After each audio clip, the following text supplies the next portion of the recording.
nakita natin na halos nandun na nga si Kai Sotto sa number 1 spot ng rankings sa aspeto ng rebound at patuloy pa ang laro ng Koshigaya Alphas. Kaya naman posible talaga na umabot si Kai sa top 1 at tapusin niya ang Japan B1 B-League 2024-2025 season na siya ang number 1 center sa larangan ng pagkuha ng rebound. Makakalaban ng Koshigaya Alphas ang team ng Utsunomiya Breaks kasalukuyan na nasa top 3 ng Japan B1 B-League standing. 17-4 ang record nila. Ibig sabihin nito malakas na team ang makakalaban ng Koshigaya Alphas, pero alam naman natin na pumapalag ang laro ng Koshigaya laban sa malalakas na teams at posible na ma-upset nila ang team ng Utsunomiya Breaks. Patuloy ang paglakas ng Koshigaya Alphas team at nakakuha pa sila ng magandang experience laban sa isang malakas na team, ang Chiba Jets, na magagamit naman nila laban sa team ng Utsunomiya Breaks.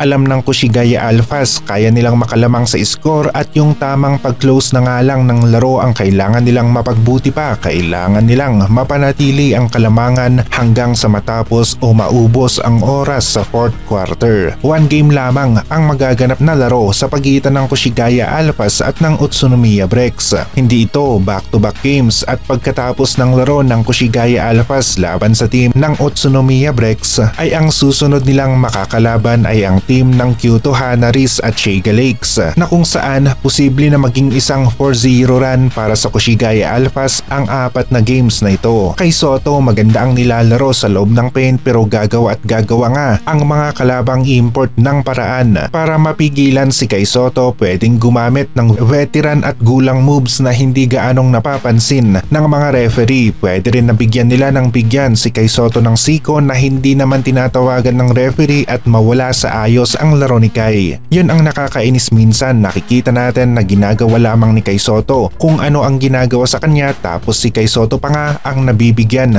o natatawagan ng foul. Offensive skills o opensa ni Kai sa loob ng paint nasa kanya pa rin. Merong post move at magandang galaw, nagagamit ang kanyang height ng maayos at nakakahakot ng double-double na stats. Isa sa goal ng Koshigaya Alphas ay ang manatili dito sa Japan B1 level at kaya naman ng Koshigaya Alphas na gawin ito, at mula dito ay unti-unti silang masasanay sa kompetisyon dito sa B1 hanggang sa umabot sila sa finals. Posibleng-posible pa na umabot ang Koshigaya Alphas sa playoffs dahil sa Mayo pa ang last game ng regular season ng Japan B1 B-League. Marami pang laro ang team ng Koshigaya Alphas at ang kailangan lang nilang gawin ay isa-isahin nila na maipanalo ang kanilang mga laro dito sa Japan B1 B-League at aabot sila sa top 8 kapag nagkataon. Patuloy ang pag-angat ni Kai Sotto sa rankings sa individual stats at performance na makakatulong nga para sa kanyang bagong scouting report para sa 2025 dahil taon-taon o bawat season ay nagbabago nga ang scouting report ng mga basketball players. Depende na rin sa resulta ng kanilang laro na kitang-kita naman yan sa kanilang mga stats.